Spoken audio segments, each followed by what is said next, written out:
भर्गो देवस्य धीमहि धियो यो नः प्रचोदयात्। ॐ वासुदेवसुतं देवं कंसचाणूरमर्दनं देवकी परमानन्दं कृष्णं वन्दे जगद्गुरुं। कृष्णं वन्दे जगद्गुरुं। धर्म प्रेमी सज्जनों एवं देवियों, आइए आज पुनः प्रकृति की गोद में बैठकर भागवत रस का पान करते हैं हम लोग। अब हम लोग अभी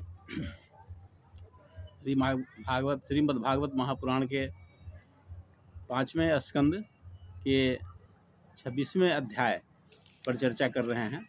ये अध्याय आपको बता दिए हैं पहले कि स्वर्ग और नरक से संबंधित मुख्य बातों पर इसमें चर्चा की गई है, और स्वर्ग कहाँ है, कैसे है, इसके संबंध में हम लोग चर्चा कर रहे थे। और ये भी चर्चा की है कि अनादि अविद्या से ग्रसित जीवात्माएं अनेक प्रकार के कामनाओं के वशीभूत होकर के अनेक प्रकार के वेद में जो वर्णित है उसके निषिद्ध कर्म करते हैं, और इसका फल होता है कि उनको अनेकानेक नारकीय योनि से गुजरना पड़ता है। ये भगवान की एक व्यवस्था है दंडित करने की। बिना दंडित हुए जीवात्माएं सही रास्ते पर नहीं आती है। तो हम लोग चर्चा कर रहे थे अनेक प्रकार के नरकों के, जिसमें आगे है कि जो गलत कमाई करके अपना परिवार चलाते हैं,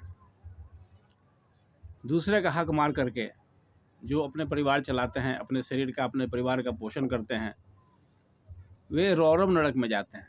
रौरव नरक के बारे में हम लोग चर्चा किए हैं कि वहाँ रुरु नामक एक सर्प से भी ज़्यादा खतरनाक प्राणी होता है जो उसे कष्ट पहुँचाता है, वही रौरव नरक होता है।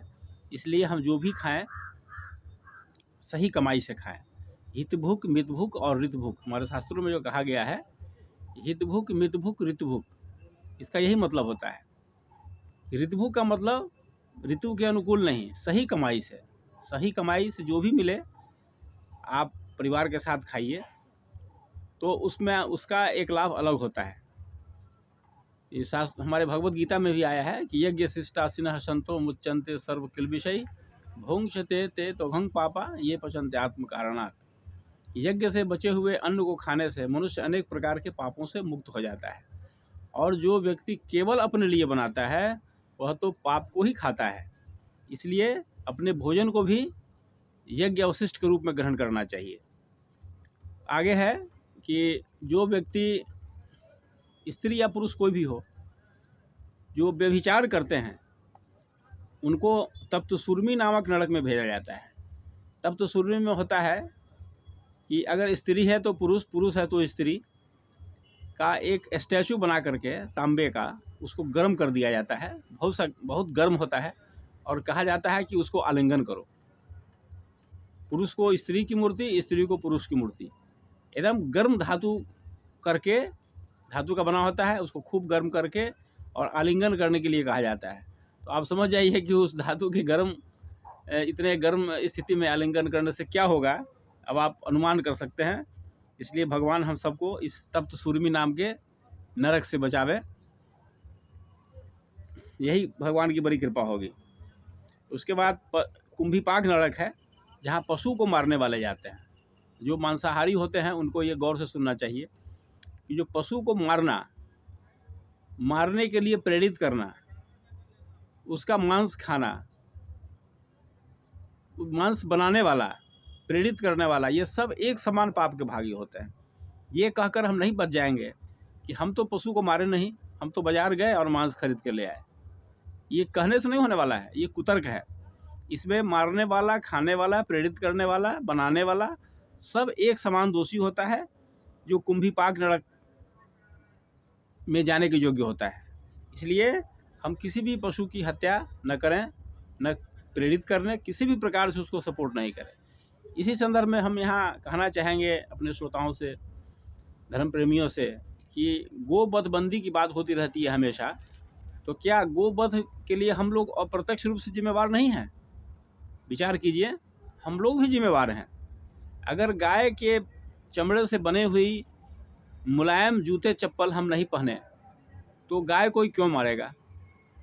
अगर उसके एक हिस्से का ही, ठीक है विदेशों में सप्लाई होता है गोमांस, ये अलग विषय है, लेकिन उसका एक कारण यह भी है कि भारत में रहने वाले लोग जो गाय को अपनी माँ मानते हैं और उसके चमड़ी से बने हुए कीमती जूते चप्पल पहनते हैं।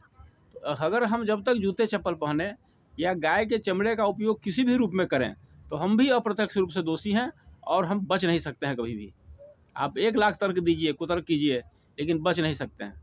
इसलिए हम किसी भी प्रकार से उस हिंसा में शामिल न हो और आज से ही इस चीज़ को बंद कर दें कि गाय के चमड़े का प्रयोग हम जूता चप्पल किसी भी रूप में न करें, नहीं तो हम इस पाप से बच नहीं पाएंगे। और इसके लिए आप जितना भी तर्क देंगे उसका कहीं कोई गुंजाइश नहीं है। तो ये सब चीज़ है, पशु की हत्या में किसी भी रूप में शरीक नहीं होना चाहिए। धर्म की मर्यादा का जो उल्लंघन करते हैं उन्हें बैतरणी नाम के नरक में भेजा जाता है। उस बैतरणी नाम के नरक में पीप, थूक, रक्त ये सब से भरा हुआ होता है, उसमें उसको डाला जाता है जीवात्माओं को, जो धर्म की मर्यादा का उल्लंघन करते हैं। इसलिए शास्त्रों में कहा गया है कि धर्मो रक्षति रक्षिता, धर्म आपकी रक्षा करता है, इसलिए आप भी धर्म की रक्षा कीजिए। इन बातों पर हमें गौर करना होगा। उसके बाद एक तमिस्त्र नाम का नरक है जिसमें दूसरे का धन, संतान और स्त्री धन को जो हरण करते हैं उनको तामिस्त्र नरक में भेजा जाता है। इसलिए किसी भी हमारे शास्त्रों में कहा गया है कि मातृवत परदारेषु परद्रव्येषु लोष्ठवत आत्मवत सर्वभूतेषु यो पश्यति स पंडिता। दूसरे के धन को मिट्टी के ढेला के समान, दूसरे के स्त्री को माँ के समान और अपने समान सभी भूतों को जो देखता है, सभी जीवात्माओं को जो देखता है, वही पंडित होता है। केवल लाल पीला पहनने से कोई पंडित नहीं होता है। तो अगर हम ऐसा करने से अपने आप को रोकें तो तामिस्त्र नरक में जाने से बच सकते हैं। बस यही करना है कि दूसरे के धन को मिट्टी के ढेला के समान, दूसरे के संतान, दूसरे के स्त्री, सबके प्रति एक सम्मान का भाव हो हमारे मन में, तो हम तामिस्त्र नाम के नरक में जाने से बचेंगे। ये हम सबको जानना चाहिए, खास करके नए पीढ़ियों को जो पश्चिम संस्कृति के प्रभाव से आकर के पथच्युत हो गए हैं, अब संस्कृति के शिकार हो गए हैं, उनको ये बात जानना चाहिए कि दंड की व्यवस्था है कहीं ना कहीं। अब ये ना सोचिए कि हम कुछ भी करें कौन देख लेगा तो मेरा क्या कर लेगा, ये नहीं सोचना है। ये व्यवस्था है और आपको इनसे बच नहीं सकते हैं। आप धोखा देकर किसी की संपत्ति, स्त्री का अगर आप हरण करते हैं तो उसके लिए भी अंधतामिस्त्र है, अंधतामिस्त्र नाम का नरक है। ये सब विभिन्न प्रकार के नरक हैं जिनसे बचना बहुत मुश्किल काम है। आप कानून की नज़र में, समाज की नज़र में बच सकते हैं, लेकिन भगवान की नज़र से नहीं बच सकते हैं कभी भी।